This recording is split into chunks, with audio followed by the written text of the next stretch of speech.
जब किसी व्यक्ति से इसका हृदय नहीं मिलता तो उससे बिल्कुल दूर हो जाता है,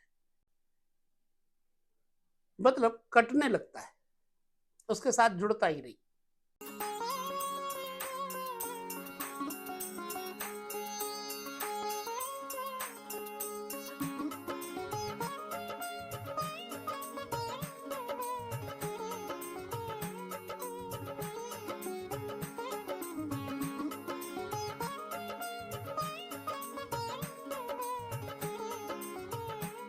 नमस्कार, जय श्री कृष्णा, प्रणाम सभी भक्तों को, दर्शकों को नवरात्रि पर्व की बहुत सारी शुभकामनाएं। शरद नवरात्रि में मां भगवती शक्ति की उपासना से आपके शारीरिक बल, आर्थिक विकास में वृद्धि होती ही है और होती रहे। इसी के साथ हम आपके साथ यात्रा पर ले चलते हैं आपको नवांश और चंद्र लग्न। आपकी जन्म कुंडली में चंद्र लग्न, यदि नवांश में भी चंद्र लग्न हो तो ये सब बातें करेंगे। तो सबसे पहले ये जान लेते हैं, चंद्रमा जब जिस राशि में बैठा हो उसे कहते हैं चंद्र लग्न। सूर्य जिस राशि में बैठा हो उसे कहते हैं सूर्य लग्न। एक होता है सिर्फ लग्न। अब आदमी के ऊपर ये तीनों प्रभाव, तीनों लग्नों का प्रभाव शनैः शनैः पड़ता है, कभी पहले, कभी बाद में और कभी बहुत बाद में। चंद्रमा जिस राशि में हो उस लग्न के द्वारा क्या जानना चाहिए? भौतिक जगत, आंतरिक जगत नहीं, भौतिक जगत, पत्नी का सुख और शारीरिक संरचना, सुख तथा मात्र सुख, इन सब का विचार किया जाता है चंद्र लग्न से। विवाह के समय इसी लग्न से आपकी कुंडली मिलाई जाती है, मतलब चंद्र लग्न से ही आपके विवाह का मेलापक देखा जाता है। इसलिए इसका महत्व जीवन के हर भाग में है। आइए चलते हैं, जानते हैं चंद्र लग्न। जन्म कुंडली में अगर कर्क लग्न ही है तो बहुत बढ़िया, और चंद्रमा भी कर्क लग्न में है तो बहुत बढ़िया। अब जातक कैसा होगा? यदि भारत में है, अपने जलवायु में अच्छा है, अच्छी जलवायु में है, दक्षिण अफ्रीका, श्रीलंका इत्यादि को छोड़ करके, तो उसका रंग सुंदर होगा। क्यों? क्योंकि बाहर का जलवायु जो दक्षिण अफ्रीका इत्यादि का है वो व्यक्ति को ऊपरी आवरण काला कर देता है। इसलिए अगर जलवायु ठीक है तो चंद्रमा व्यक्ति के ऊपरी आवरण को सुंदर बनाता है, और नहीं ठीक है तो जातक के मन के ऊपर चंद्रमा का प्रभाव पड़ता है। चंद्रमा चंचल होता है। ऐसे जिसकी चंद्र राशि में चंद्रमा बैठा हो कर्क में, तो वो व्यक्ति चंचल, सुंदर, आकर्षक, भौतिक जगत की बहुत सारी वस्तुएं उस व्यक्ति के पास आती ही रहती है, परंतु ये बहुत जल्दी निराश हो जाता है। कर्क लग्न और कर्क राशि वाला व्यक्ति बहुत जल्दी निराश हो जाता है, इमोशनल बहुत होता है। ये हमेशा हाँ सुनना चाहता है, ना सुनना नहीं चाहता, क्योंकि ये सकारात्मक लोगों के साथ रह करके ही प्रसन्न रहता है। हंसी, दिल लगी, मनोविनोदी स्वभाव का, सौंदर्यतम वस्तुओं का संग्राहक, यह लग्न और ये राशि। ये तो बात हो गई आपके चंद्र लग्न की। चंद्र लग्न में यानी कि कर्क में बैठा हुआ चंद्रमा व्यक्ति को मात्र सुख देता है, यानी मां का सुख देता है, मकान का भी सुख देता है, अच्छे वाहन का भी सुख देता है, लेकिन भ्रमण प्रिय बनाता है। अब इस व्यक्ति को किन किन चीजों से धन लाभ होगा? अगर कपड़े का करे तो भी ठीक, रुई का करे तो भी ठीक, सूत्र का करे तो भी ठीक, दूध का करे बिजनेस तो भी ठीक, बाहरी जलीय यात्रा से भी इस व्यक्ति को धन मिलता है। समुद्रिक जहाज इत्यादि में ऐसे लोगों को, नेवी इत्यादि में ऐसे लोगों को ज्यादातर जाना पड़ता है। चलिए, अगर नवमांश कुंडली में भी चंद्र लग्न हो यानी कर्क लग्न हो और चंद्रमा वहां बैठे हो, तो फिर तो निश्चित ही यह व्यक्ति प्रवास ज्यादातर नहीं, बाहर ही रहेगा। एक स्टेबिलिटी आ जाएगी और अत्यधिक कामुक भी होगा। हमारी बातें चलती रहती है, जगत में प्रसिद्धि भी प्राप्त करेगा, फिल्म एक्टिंग में भी जाने का मन करेगा, अच्छी लिखने की शैली भी होगी, कलर भी फेयर होगा, मात्र सुख के माध्यम से इस व्यक्ति का भाग्योदय और जल्दी होता है। यह किसी से झगड़ा जल्दी नहीं करता ही नहीं। हां, अगर कोई झगड़ा करने वाला आदमी है तो उससे मिलता ही नहीं,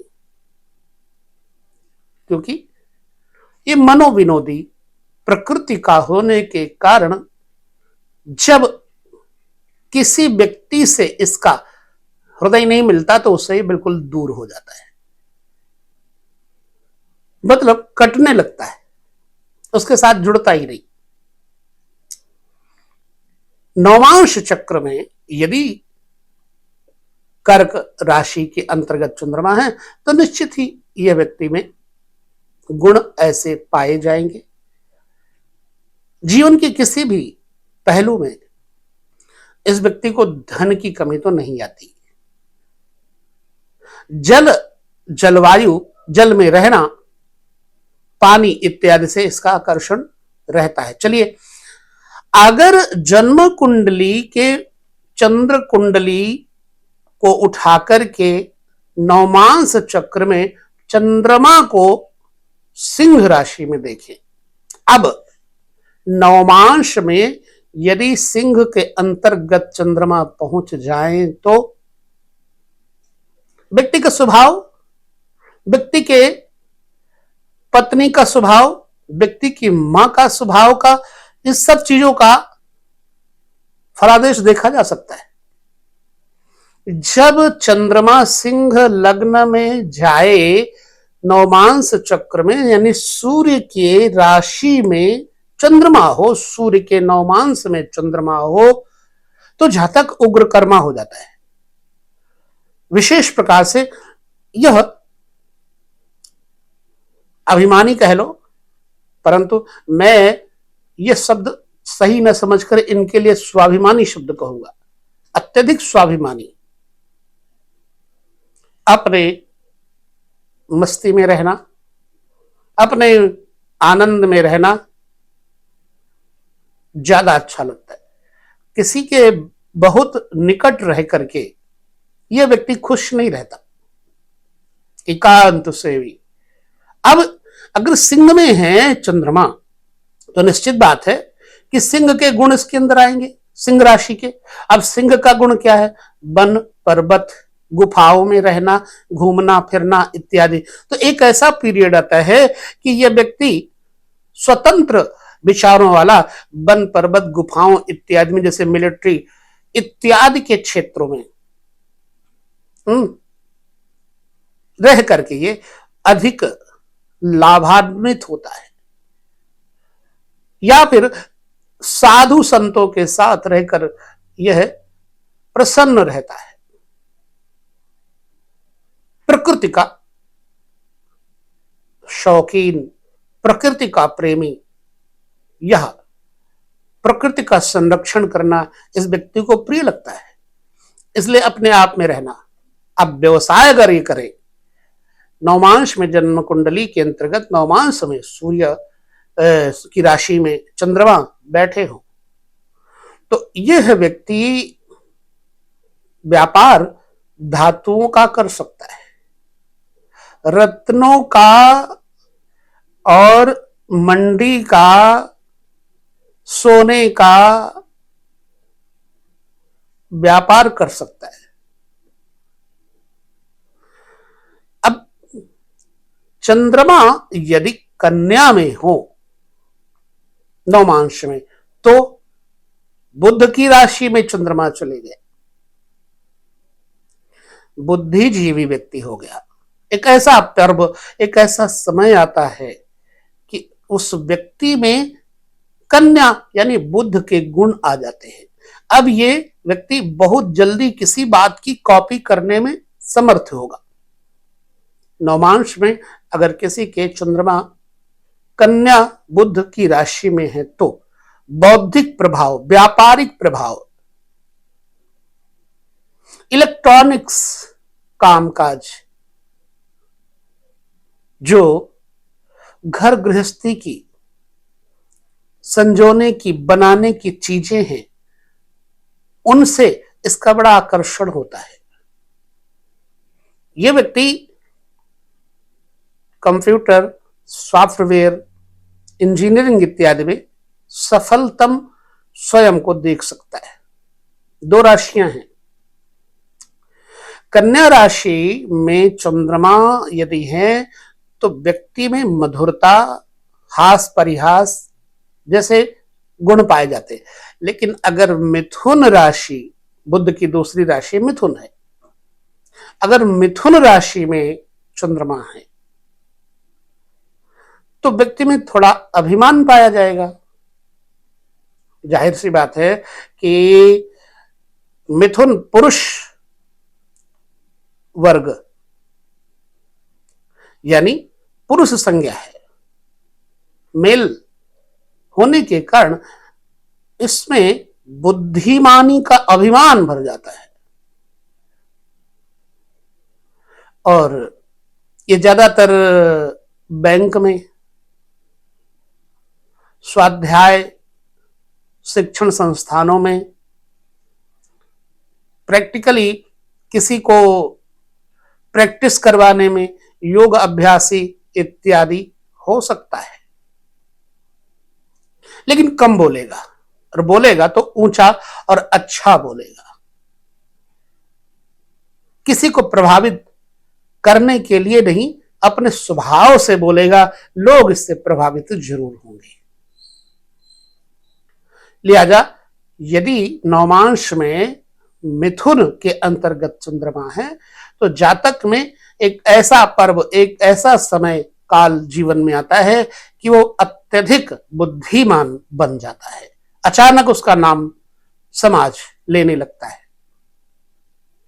अब इसमें भोग वृत्ति पाई जाती है, लेकिन अत्यधिक नहीं। यह व्यक्ति समय समय अनुसार भोग भावना युक्त होकर अपने गृहस्थी का युक्त सेवन करता है। इसमें कपट तो नहीं होता, स्पष्ट बोलने की आदत होती है। लिहाजा अगर मिथुन में नवमांश चक्र के अंतर्गत चंद्रमा होंगे तो व्यक्ति के उस जीवन काल में एकाग्रता, सत्यनिष्ठा, कर्मनिष्ठा के साथ साथ योग्यता जाहिर होने लगती है, जागृत भी होने लगती है। चंद्रमा अगर शुक्र की राशि में बैठे हो, शुक्र की दो राशियां हैं, वृष और तुला। वृष राशि स्त्री राशि है, तुला राशि पुरुष राशि है।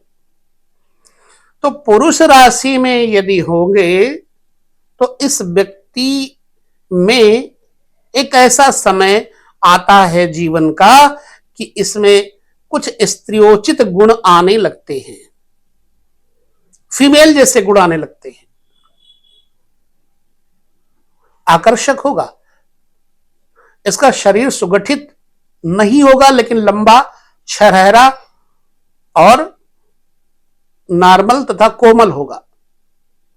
सुगंधित वस्तुओं से इसको बहुत प्रेम होता है और यह व्यक्ति फैंसी आइटम्स, गिफ्ट आइटम्स, विदेशी वस्तुओं के आदान प्रदान से, एक्सपोर्ट इंपोर्ट से भी यह व्यक्ति लाभ प्राप्त कर सकता है। अगर तुला में बैठे हैं चंद्रमा नवमांस चक्र के अंतर्गत तो निश्चित बात है कि इसके साथ औरतों का बहुत आना जाना जोड़ होगा। ऐसा कोई बिजनेस होता है कि उसके कारण भी यह पाया जाता। व्यवहार कुशल होता है यह व्यक्ति, संगीत प्रिय होता है। जहां तक मैं अपना विचार दे रहा हूं, जरूरी नहीं कि आपके अंदर वो गुण पाए जा रहे हों, लेकिन जब भी आपके ऊपर शुक्र का यह प्रभाव नवमांस चक्र में जागृत होगा जिस आयु में, वह निश्चित ही आपके ऊपर ये असर डालेगा।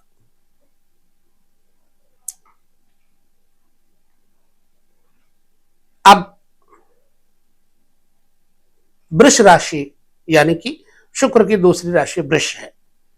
अगर नवमांस चक्र में द्वितीय राशि वृष में शुक्र होंगे तो स्वयं फिर मैं यही बात कहूंगा कि इसके अंदर स्त्रियोचित गुण इसके अंदर भी पाए जाएंगे। ये विनम्र, करुणामयी हृदय वाला व्यक्ति, दयालु परंतु अत्यधिक पुरुष वर्ग की तरफ आकर्षित, पुरुषों के साथ तालमेल ज्यादा होंगे, ईर्ष्यालु प्रवृत्ति, प्रेमी स्वभाव, कारोबार वही होगा, बिजनेस वही होगा, श्रृंगार प्रिय जीवन शैली इसकी उस काल में हो जाएगी। चंद्रमा अगर नवमांस चक्र में बृहस्पति की राशि में हो, बृहस्पति की दो राशियां हैं, धनु और मीन। धनु में अगर नवमांस चक्र के अंतर्गत चंद्रमा है तो व्यक्ति अब व्यभिचारी, यानी व्यभिचारी नहीं, सद्गुण संपन्न। पहले हो सकता है जीवन के प्रथम भाग में उसने कुछ किया हो, लेकिन ऐसा चक्र, समय चक्र आता है कि उसके अंदर गंभीरता, स्वयं के प्रति कठोरता, नियमावली, सही तरीके से जीना, पांडित्य कर्म, उपासना कर्म, स्वर्ण इत्यादि के धातुओं का कर्म, व्यापार एवं जरी जैसे कारोबार, आध्यात्मिक व्यापार, योग आदि का व्यापार, पुस्तक, धार्मिक पुस्तक विक्रय, पुस्तकालय, शिक्षा दीक्षा जैसे कार्यों में, आश्रमीय कार्यों में संलग्न यह व्यक्ति हो सकता है। अगर घरेलू गृहस्थी जीवन है तो कृषि क्षेत्र से, खेतीबाड़ी से, अन्न से, गल्ला मंडी से, इन सब चीजों से ये जुड़ करके लाभ प्राप्त कर सकता है। आयुर्वेदिक उपचारों से, जड़ी बूटियों के उगाने से इस व्यक्ति को लाभ हो सकता है। धनु राशि में चंद्रमा नवमांस चक्र में यानी बृहस्पति के राशि में होंगे तो व्यक्ति गंभीर होगा, शिक्षक होगा, गलत काम नहीं करेगा। दूसरी राशि मीन में अगर चंद्रमा है तो व्यक्ति गृहस्थ का भी सेवन करेगा, अध्यात्म का भी सेवन करेगा, सन्यास का भी सेवन करेगा, द्विमार्गी होगा। अधिकतर इसे जलीय यात्रा प्रिय होंगी और एक जगह न टिक कर रहने वाला, कहीं प्रकट होगा, कहीं छिप जाएगा, रहस्यमयी व्यक्ति होगा। व्यापार इसको भी वही सूट करेंगे। ज्यादातर चलने फिरने वाले व्यापारों से इसको फायदा होगा। सुगठित शरीर, हालांकि बहुत लंबाई नहीं हो, लेकिन फिर भी गठन शरीर का बढ़िया होगा। बाल उड़ सकते हैं शरीर के। विचार क्रांति अच्छी होगी। आध्यात्मिक प्रवृत्ति का यह व्यक्ति हो सकता है। ये हो गई शुक्र की, चंद्रमा की बृहस्पति की राशि में स्थिति। आंकलन आपको करना है, क्या यह सच है। अब शनि की दो राशियां हैं, मकर राशि और कुंभ राशि। तो जो कुंभ राशि है वो पुरुष राशि है, जो मकर है वो स्त्री राशि है। अगर चंद्रमा मकर में हुए तो इस व्यक्ति का जो शारीरिक स्वभाव होगा आलसी होगा। सोया तो खूब सोएगा, काम करेगा तो काम भी खूब करेगा, लेकिन काम के बाद थक जाएगा। और इस व्यक्ति का व्यवसाय अधिकतर केमिकल से युक्त, लौहिक पदार्थों से युक्त, जमीन जायदाद को बनाने वाले जैसे कंस्ट्रक्शन का व्यापार इत्यादि कर सकता है। तेल, ऑयल, तारकोल इत्यादि का व्यापार कर सकता है। यह व्यक्ति पेट्रोल पंप इत्यादि भी के माध्यम से लाभ ले सकता है। थोड़ा सा शुष्क होगा, खुश्क होगा, अधिकतर अकेले में रहकर प्रसन्न रहने वाला, स्त्रियों की तरह व्यवहार, जल्दी रो पड़ेगा, इमोशनल बहुत ज्यादा होगा, लोगों की बात का बहुत जल्दी बुरा मान जाएगा, कोई इसको कुछ कहेगा तो इसे अच्छा नहीं लगेगा, इसके विपरीत कोई बोलेगा तो। दूसरी राशि कुंभ में होगा तो व्यक्ति के अंदर नौमांश में यदि कुंभ राशि में चंद्रमा होंगे तो व्यक्ति के अंदर क्या गुण होंगे, पुरुष वर्णी, दृढ़ स्वभाव, स्टेबिलिटी, गवर्नमेंट जॉब इत्यादि की तरफ इसका ज्यादा आकर्षण होता है। इंजीनियर, डॉक्टर्स और जो अनुसंधान करने वाले होते हैं, वैज्ञानिक, गणितज्ञ, ज्योतिषी, इन सब शास्त्रों का भी इसको बहुत ज्यादा नॉलेज लेने का मन होगा। खींचने वाला यह व्यक्ति, दूसरों को खींचने वाला यह व्यक्ति, आलसी ना होकर के कर्मठ व्यक्ति, देखने में लंबा, शारीरिक बल पौरुष अच्छा, काम में सुख का उपभोग, सद्भोग, उपयोग करने वाला, और गृहस्थ को समुचित रूप से मजबूती देता है। अपनी धुन में रहने वाला, हालांकि संगीत से इसको प्रेम होगा, दृढ़ इच्छा शक्ति होगी। अब चलते हैं, चंद्रमा नौमांश चक्र में यदि किसकी राशि रह गई, मेष की रह गई। अगर मंगल की राशि में बैठा हो, मंगल की एक मेष राशि है, एक वृश्चिक राशि है। मेष राशि होने पर जातक क्रोधी स्वभाव का हो जाएगा। चूंकि अभी ज्योतिष में और बहुत सारे प्रकार अंतर हैं, हम उनकी चर्चा करते रहेंगे। और हमारी सहज भाषा यही है, हम ज्यादा जो है वह शिक्षा नहीं लिए जिससे अच्छा बोल लेते हो, तो हम अच्छा बोल नहीं पाते, बस ये बहुत बड़ी कमी है। तो हम बनावटी भी नहीं कर पाते। कोशिश करते हैं बनावटी करने की, पर कर नहीं पाते।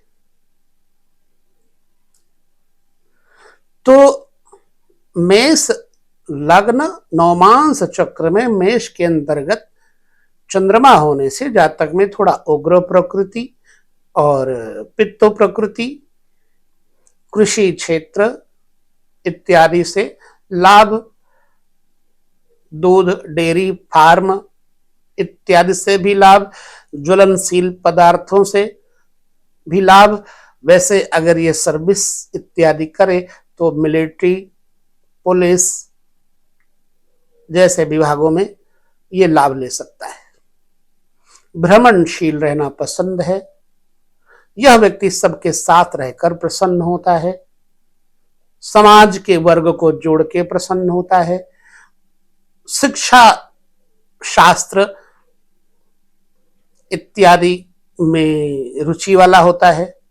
वृश्चिक राशि में यदि चंद्रमा हुआ तो व्यक्ति थोड़ा अधिक कड़वा होगा, जैसे बिच्छू डंक मारते हैं वैसे इसके अंदर गुण पाए जा सकते हैं। नवमांश चक्र में यदि चंद्रमा बैठा है वृश्चिक के अंतर्गत तो स्त्रियों की तरफ अत्यधिक आकर्षित करने वाला, स्त्रियों की तरफ आकर्षित होने वाला यह व्यक्ति होगा। और मेष में होगा तो पुरुष वर्ण होने के कारण ये अत्यधिक है तो कामी प्रकृति का, लेकिन मर्यादा में रहेगा। और अगर वृश्चिक में है तो ये हंसमुख प्रवृत्ति का और ज्यादातर स्त्री वर्ग से प्रसन्न रहने वाला व्यक्ति होगा। बस ये फर्क है। व्यापार सेम, गवर्नमेंट जॉब अगर इसमें मेष में है तो चंद्रमा, और व्यापारी ज्यादातर वृश्चिक में है तो। बाकी आप अनुमान ले सकते हैं, किसी का अनुभव आपके सामने होगा तो आप जरूर बताइएगा, हम खाली अपना एक अनुमान दे रहे हैं। तो मेष, वृष, मिथुन, कर्क, हमने कर्क से शुरू किया था, ठीक है। फिर बुध की राशियां मैंने बताई, मिथुन और कन्या में होने पर ऐसा होगा। वृष और तुला में चंद्रमा हुए तो व्यक्ति का सौंदर्य प्रिय वातावरण रहने वाला होगा। व्यापार इत्यादि का मैंने शायद चर्चा आपके सामने की है। अगर तुला में है तो चंद्रमा व्यक्ति के अंदर पुरुष वर्ग का आकर्षण, पुरुषों के साथ रहने वाला, वस्त्र आभूषण सुगंधित द्रव्यों का व्यापार, चांदी इत्यादि का व्यापार, भ्रमणशील ट्रैवलिंग के व्यापार इत्यादि से इस व्यक्ति को लाभ होता है। बाई चांस अगर हमने नहीं बताया तो मैं ऐसे शॉर्ट में बता दूं, मुझे भूल गया है क्योंकि मैंने नोट करके नहीं रखा कि किस राशि का बताया। इसी तरह वृष राशि, वृष स्त्री राशि होने के कारण जातक अधिकतर श्रृंगार प्रिय वस्तुओं का व्यापार करे, अधिकतर स्त्रियों के साथ जुड़ करके जो चीजें व्यवहार में लाई जाती हैं उनका व्यापार करे। तो अगर तुला में नवमांश में आपके चंद्रमा है तो व्यापार के अलावा सरकारी नौकरी से भी आपको लाभ होगा। तो वृष और तुला में ये फर्क है। चंद्रमा मिथुन में अगर है तो पुरुष बुध की राशि है, बौद्धिक स्तर बढ़िया होगा, घमंडी स्वभाव जरूर होगा, स्वाभिमानी होगा और प्रायः व्यवसाय प्रिय होगा। गवर्नमेंट जॉब में अगर जाएगा तो शिक्षण संस्थानों जैसे और बैंकिंग इत्यादि से जुड़ करके, मैंने शायद इस बारे में बता दिया है। वृष, तुला, मेष, वृश्चिक, इसके अंदर चंद्रमा की स्थिति मैंने आपके सामने वर्णित की। अब ये हमारी, मैंने पहले कल बोला था कि पद यात्रा है, इसमें कहीं गड्ढे आते हैं, कहीं ऊंचे शिखर आते हैं, कहीं नीचे उतरना पड़ता है, तो कहीं झील भी मिलेगी, आनंद पैदल यात्रा का ले रहे हैं और इसमें मंजिल आप खुद खोजो, मंजिल सिर्फ एक ही है, आनंद ज्योतिष का, जिज्ञासा ज्योतिष की। जिन लोगों को है वो हमारे साथ जरूर चलेंगे। ये मैं स्वयं को ये कहूंगा मूर्ख हूं क्योंकि बोलना नहीं आता, तो आप लोगों को इस व्यक्ति के साथ चलना अच्छा लगता है तो जरूर चलिए, जबरदस्ती कोई नहीं। बाकी आप अपने कमेंट कर सकते हो, अपनी बात कह सकते हो। इस वीडियो में इतना ही, आगे हम पुनः चर्चा करेंगे किस विषय की, फिर कहूंगा पैदल ज्योतिष यात्रा की, किसी विषय को लेकर के। ऐसे नवमांश चक्र पे, कुंडली पे, चंद्र कुंडली पे अभी चर्चा करते रहेंगे। आगे कौन कौन सी यात्रा, कौन कौन सा पड़ाव, कैसे कैसे शिखर आएंगे, खुद देखिएगा। लेते विदा, नमस्कार, जय श्री कृष्ण।